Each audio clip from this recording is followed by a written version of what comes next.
Okay. Hello, everyone. So thank you so much for coming to today's webinar. And I'm very excited to welcome one of our team members, Hasini, who will be going over a bit about financial management in education. So today is the session 4 of our summer series, where we have high school students lead our webinars and talk about different aspects of personal finance. So if you weren't able to join in on any of the previous webinars, it has all been recorded and posted on our YouTube and our website, so information can be further found over there.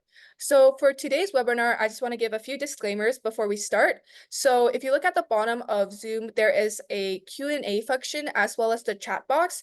So throughout the presentation, you can ask any questions that you have regarding the content. And also at the end of today's presentation, we'll also have a Q&A session where you can ask any questions like any questions about the content or also any general questions you have for Hasini as a rising junior.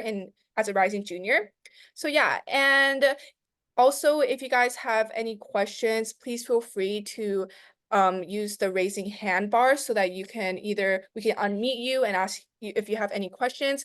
But other than that, that's all that's on my end. I'm gonna pass it on to Hasini now, who will do her own introduction and begin her presentation. Thank you, everyone.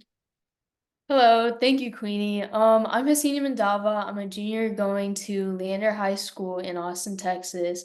And today I'll be talking about financial management in education. So let's get started. Let's begin with discussing what is financial literacy. At its core, financial literacy is the ability to understand and use various financial skills. This includes everything from basic personal finance, financial management, to more advanced topics like budgeting and investing. In our everyday lives, financial literacy plays a crucial role. It's about being able to make informed decisions that can help us achieve financial stability in the long run, whether it's choosing the right savings account, understanding how credit works, or planning for retirement. Financial literacy equips us with the tools we need to succeed. For students, this means being able to budget their allowances or part-time earnings and save for future goals like colleges or their first car.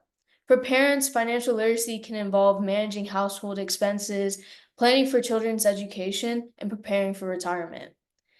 Being financially literate also helps individuals allow common financial pitfalls, such as accumulating unnecessary debt or making poor investment choices. It's about ensuring that we are not just getting by, but thriving financially.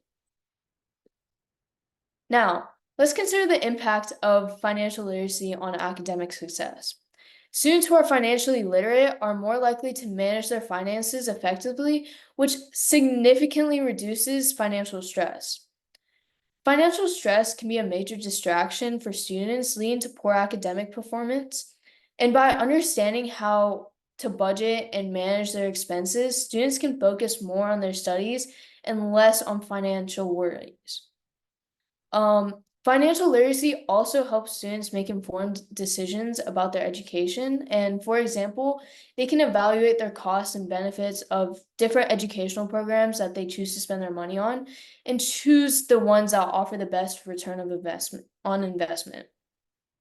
Furthermore, students who graduate with less debt have more flexibility in their career choices. They're not just forced to take any ordinary job just to pay off their loans, and instead, they can choose a path that they're passionate about and aligns with their goals. Financial literacy is a critical skill that can help students succeed academically and transition more smoothly into their careers. It's setting them up for success both in school and beyond. Looking ahead, financial literacy is key to building long-term financial stability. When individuals understand how to budget, save, and invest, they're better prepared to handle the financial challenges that life may throw at them. For example, having a solid budget in place can help individuals manage their money more efficiently and avoid overspending. This, in turn, can help them build up their savings and prepare for unexpected expenses. Financial literacy also involves around understanding how to invest wisely. By learning about different investment options and how to manage risk, individuals can build a diversified portfolio that can grow over time. In addition, financial literacy helps individuals plan for the future, whether it's saving for a down payment on a house, preparing for retirement, or setting aside funds for their children's education. Ultimately, financial literacy isn't just about surviving financially, it's about being in control of your financial future and having the confidence to make the right financial decisions for yourself. Now, let's shift our focus to financial goals. Setting financial goals is a crucial step in managing your money effectively, especially when it comes to managing education costs and ensuring financial stability. Financial goals give you a clear direction and help you stay motivated whether you're saving for college tuition or planning for a major purchase or preparing for retirement. Having a goal in mind makes it easier to stay on track. When you set financial goals, you are more likely to make smarter decisions about your money. You can prioritize your spending, cut unnecessary expenses, and allocate your resources more effectively. In addition, setting financial goals can help you avoid taking on unnecessary debt. For example, by saving for your education in advance, you can reduce the amount you need to borrow in student loans. By setting and sticking to your financial goals, you're more likely to manage your money wisely and achieve financial stability in the long run. Now, when it comes to financial goals, it's important to understand the difference between short term and long term goals. Short term goals are those you want to achieve within the next year or so. These might include saving for textbooks, school supplies, or smaller fees. Short term goals help you manage immediate expenses without getting overwhelmed. Long term goals, on the other hand, take several years to achieve and require consistent effort. An example of this includes saving for college tuition, a study abroad program, or career training. These goals are more ambitious but offer significant benefits in the future. And it's important to balance both short term and long term goals. Short term goals help you manage your daily day to day finances, while long term goals help you plan for your future. And by setting both short term and long term goals, you can manage your finances effectively and ensure you're prepared for both current and future expenses. One of the best ways to set effective financial goals is to use the SMART criteria. This stands for specific, measurable, achievable, relevant, and time bound. Now, let's break that down. A specific goal clearly defines what you want to achieve. An example of this consists of saying, save money for school. You could say, save 500 for next semester's textbooks. Next, your goal should be measurable. This means you should be able to track your progress. For instance, save 100 each month is a measurable goal. Your goal also needs to be achievable. You have to make sure it's realistic given your current financial situation. If 500 is too much, you must adjust your goal. Relevance is key too. Your goal should align with your broader objectives, like saving for something that will directly benefit your education. Finally, your goal should be time bound. Set a clear deadline to create a sense of urgency and keep yourself focused and motivated. For example, save 500 by the end of the semester is a great way to show that. By setting SMART goals, you can ensure your financial planning is both practical and effective. It's a way to keep both yourself accountable and motivated. Now, let's explore the different options available for funding education. Understanding these options is a crucial part of financial planning for both students and parents.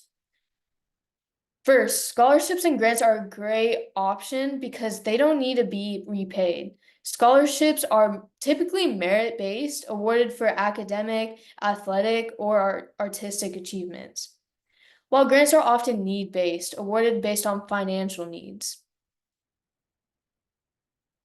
If scholarships and grants are enough to cover costs, student loans are another option. Federal loans provided by the government usually have fixed interest, which are really nice, and have flexible repayment options compared to private loans from banks and other lenders. Work study programs are also valuable.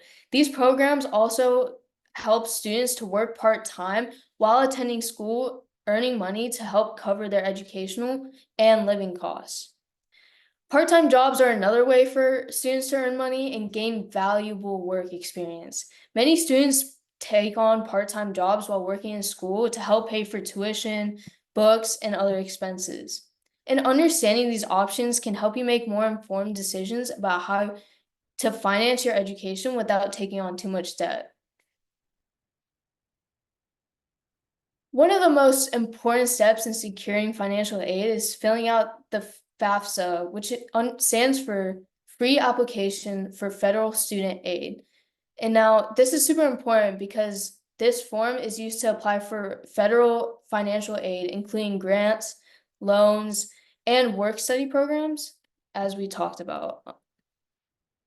Filling out the FAFSA can be a bit daunting, and it's crucial to do it accurately and submit it on time. To get started, gather all necessary documents like tax return, bank statements, and information about your any assets you own. But as a high schooler, you don't own any assets, so that's not needed. In addition to the FAFSA, some colleges and universities require the CSS profile for financial aid consideration. This form collects more detailed financial information and is used by many private colleges and universities. Scholarships and grants are a fantastic ways to fund education because they don't need to be repaid. Let's dive deep into how you can maximize these opportunities. You can do this by starting to explore various sources. School counselors and college financial aid officers are great places to start off with. They often have lists of scholarships that are specific to your school or your community. Another example is online scholarship databases like FastWeb, scholarship.com, and this one I do use too. The College Board scholarship search are also excellent resources. These platforms allow you to search for scholarships based on your background and interests and academic achievements. Community organizations such as local businesses, Rotary clubs, and religious institutions often offer scholarships to students in their area. So be sure to look for those opportunities too, because they may have fewer applicants, and that also increases your chance of succeeding with those scholarships. And make sure you don't overlook professional associations related to your field of study. Many offer scholarships to students pursuing careers in that industry.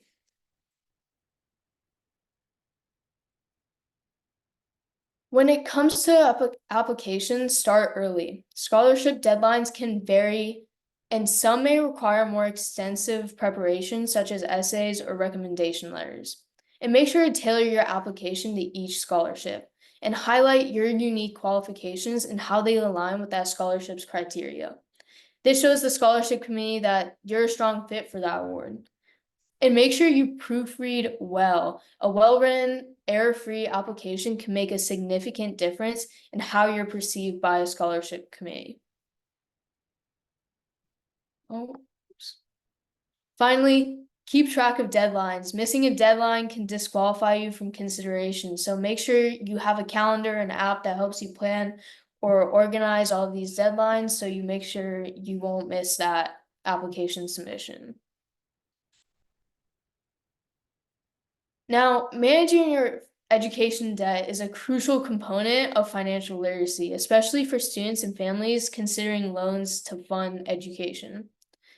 Understanding these different types of student loans is the first step. Federal loans, for instance, come in two main forms: direct subsidized loans and direct unsubsidized loans.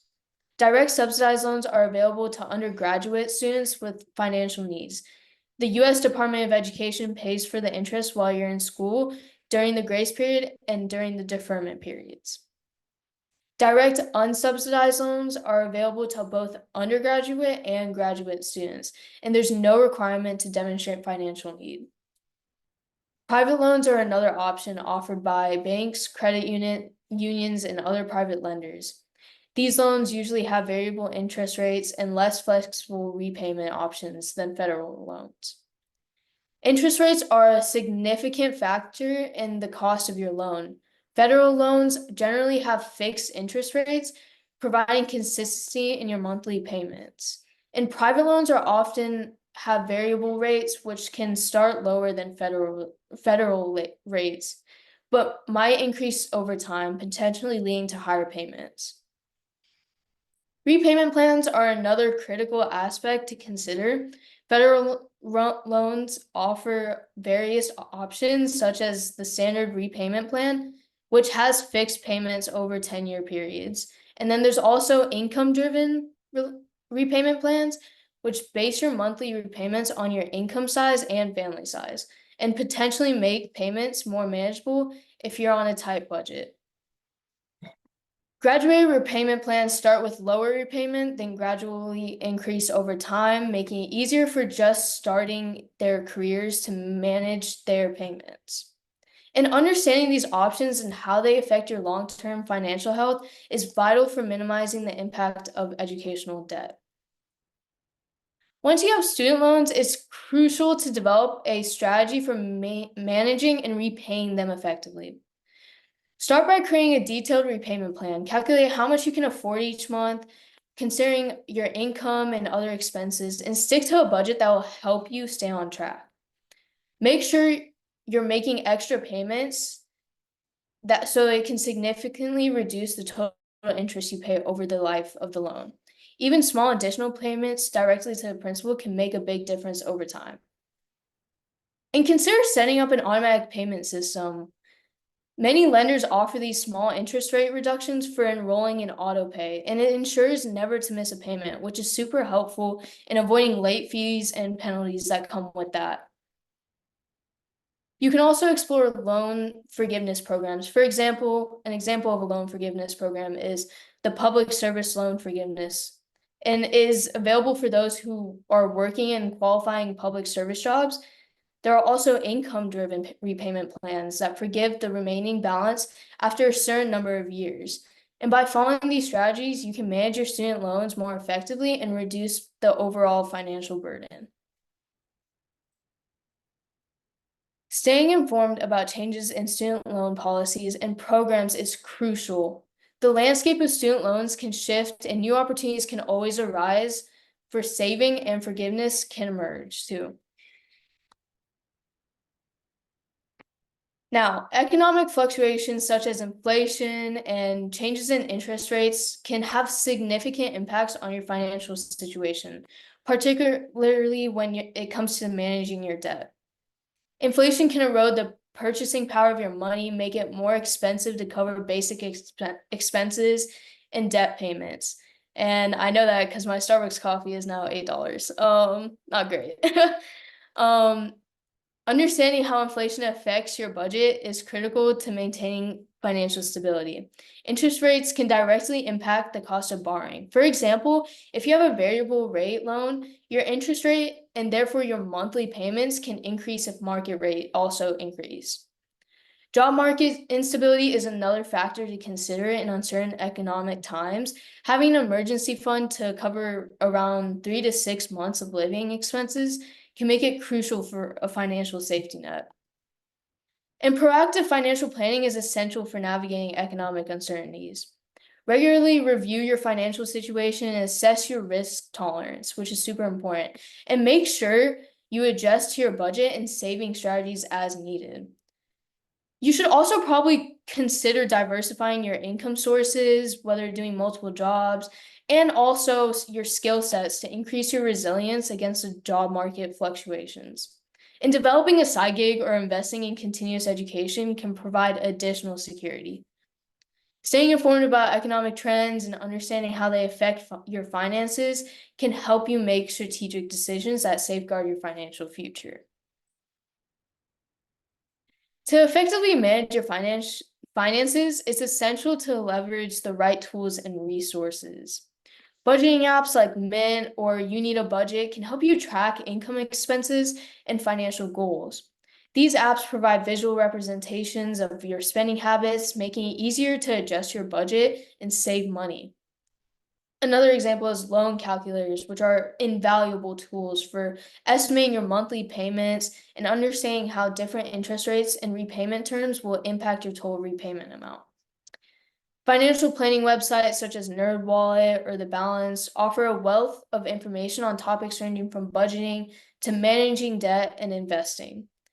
These sites can provide you with actionable tips and strategies to improve your financial literacy.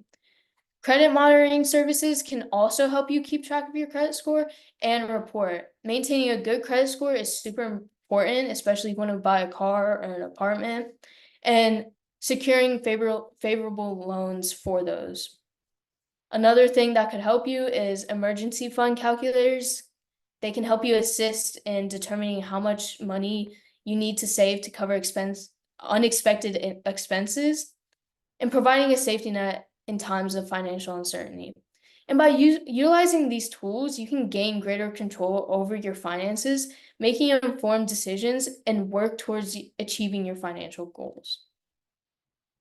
In conclusion, we've covered a wide range of topics today, from exploring scholarships to grants to understanding economic fluctuations and managing education debt. Financial literacy is about making informed decisions that can lead to long-term financial stability. It's a journey of continuous learning and adapting. Even as a high schooler, I'm still gonna have to do that. And it's important to remember that the tools and the strategies we discussed here are here to empower you and to take control of your financial future. Thank you so much for your time today. Okay, great job, Hazini. Thank you so much for that comprehensive presentation, and I really enjoyed myself a lot of the content that you shared as well. So I think we can move on now to the Q&A session. So I see that throughout the presentation, there were a few people who sent a few questions over, so I'm just gonna read it out loud for you. So the first question is, my school, an attendee said, my school does SMART goals with me every year, but I never reach them. Do you have any suggestions? So I think he or she is trying to ask any suggestions maybe to make the SMART goals a bit better, or any goal setting tools that aren't similar to SMART goals, but can kind of be a bit more helpful for him or her. So I can kind of agree with this statement too. I feel like I have had trouble too keeping up with my SMART goals, but and it's not a tool, but it's actually keeping having a friend that can keep you accountable to these financial decisions. Having a friend that's like, oh, we want to go out to eat, but I don't want to spend this much, or I have a certain budget, is nice to have because they keep you accountable to those certain things. Um, and if you want to, I mean, I personally don't use SMART goals, but I think they're really helpful when you're starting to financially save and work towards those goals. So it's kind of a learning journey for me too. Just yeah, I feel like having a friend or having someone to keep you accountable, a parent, friend, whoever it is really helpful. Yeah, definitely agree with that. And for the second question, we have, do US schools offer scholarships for international students? I'm not too sure about that. I'm pretty sure while I was looking at it, I did see some scholarships related to that. But for me personally, I'm a high schooler that goes to school in Texas, so it's not something that I really look for when I'm looking for scholarships, because that's just like I'm looking for something that's more local, something that could help me. But I'm pretty sure that they do offer scholarships for international students too. Okay. Now, moving on, someone asked, I know you're a rising junior, but do you have any examples or suggestions of prestigious scholarships? I'm thinking of applying to some. That's Yeah, so actually, specifically for some that I was looking at, I know that Coca-Cola has a scholarship program. I know it's super competitive, but it's also super prestigious. Um, I'm trying to think. There's also DECA has a lot of awards and stuff like that. Oh, wait, hold on. There's others that are kind of on the top of my mind. I can't remember the names of it. There's just a lot of little scholarships. I think they're is plenty for research if you have like a specific research project going into college. Mhm. There's scholarships for that. There's a lot of small scholarships. The main one that I know is the Coca-Cola Scholar, which is like super prestigious. But yeah, I think definitely if you were wanting to look that, you can just search it up and there will be plenty of resources for that. There are plenty of resources. College Board is a great example of that, and I think that would be a really good resource for you. Yeah, for sure. Also, I wanted to touch base on the fact that because I know you can't really think of any examples right now on the spot. So maybe like after the webinar today, you can kind of compile a list Yeah, some of examples that you have, and then we could just put it on our website just so that people can have the information if needed. So yeah, yeah. for the person who asked that I question. do have a list. I just don't know the names. Okay, yeah. Please Don't worry forgive. about it. It's okay. Yeah, And also, you can find a lot of this information through Google search. So, if you want to know more about the Coca-Cola scholarship that Hazini was talking about, I'm pretty sure they have like a whole website and an Instagram as well. So, yeah. Now, moving on. So, someone asked, what do you think about the current US financial stability and how it's affecting students right now specifically? So I think this was because you talked a bit about how like inflation and income can really and like fluctuations in the economy can really affect students. So maybe if you have any thoughts on that aspect, you can share it. Um, so yeah, it's been harder because obviously to get or to need the supplies to be able to have a good education, it's gonna cost a lot. And specifically with colleges too, it's been increasingly harder to, I mean, I know some people struggle with the fact that like, oh, it's really expensive to go to college and all of these factors like textbooks, as I talked about, and programs, it's harder because it's just a lot more money than it was before. And these opportunities should be more open, but they're not because these opportunities are only to a certain group of people that can't afford them. And just not, that's not how it should be, you know? Yeah. If someone's passionate about it, they should like want to be able to have that opportunity. And if you can't afford it, like, what is the point of that? Mhm. Okay, for sure. Now, the last question we have here is, does it cost money to apply to scholarships? No, I'm pretty sure that is not a thing. From what I've looked at and the research that I've done, I'm still a junior, so I haven't really looked into it as much. But from what I've done, you don't have to pay for the scholarships that I've looked at, but there might be a few out there. I'm not too sure, but I'm also along this process. I still need to do this, and I'm still a junior, so I'm kind of figuring it out too along the way. Yeah. Okay. Yeah, for sure. And I think that's all the questions we have left in the Q&A box. So if you guys have any last questions that you would like to ask regarding the presentation or anything general that you want to ask Hasini about high school life, totally put it in the chat box or the Q&A box right now. But unless there's any more questions, I think we can conclude today's webinar. So once again, I want to thank Hasini for giving that amazing presentation and for also doing so much research and providing us with this a lot of information about scholarships, grants, and also some advice as well. So like I said at the beginning, the recording of today's webinar will be posted on our website. So if you had friends or family members who weren't able to come today because of personal reasons, you can totally look us up on our website and our YouTube for the recording so that you can also get this information out as well. And Hazini's info will also be in our website under this webinar event. So if you would like to contact her or email her about any questions you have about scholarships, grants, because I know many of you guys are also students yourselves. So feel free to also message her or email her, and she'll try to provide you with as much info and advice that she has. But yeah, I don't see any more questions coming in. So I think we can conclude today's webinar. Thank you everyone for coming today, and I hope you guys enjoyed. Thank Thank you. you. Bye.